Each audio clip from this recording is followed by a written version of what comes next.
This is what I tweeted when we were all having dinner together, but I didn't want any of the girls in Origins knowing that I was happy to be around them. So I kept this in my drafts because I didn't want them to know that I was having positive emotions. But we were all eating dinner together and it was really sweet. And it was the first time that we'd all been together. However, at that same dinner, Clara kept talking about touching people the entire time. She's not the toucher, but she'll think about touching. Does that make sense? Clara wouldn't touch you, but she would like think about touching you. You know? You know?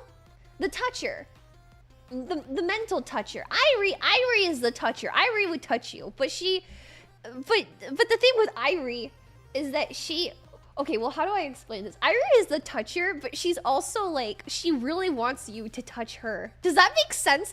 Airi, every time we're like somewhere, Airi is like, Leah, you should touch me. Or like, Leah, you should, like, you can... I'm like, I don't want to. I'm really okay. You know? The toucher.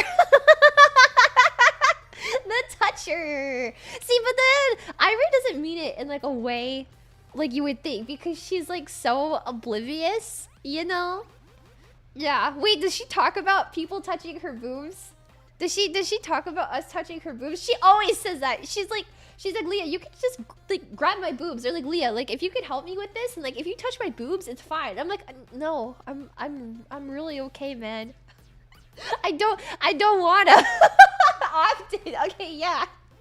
Yeah, she does that. I remember we were like hanging out one time and she needed help like adjusting something. And she was like, yeah, Leah, like if you touch my boobs, it's fine. I was like, no. Airi to touch them. It's just an Airi thing. But see, but Clara wouldn't be like, you could, well, actually, okay, never mind.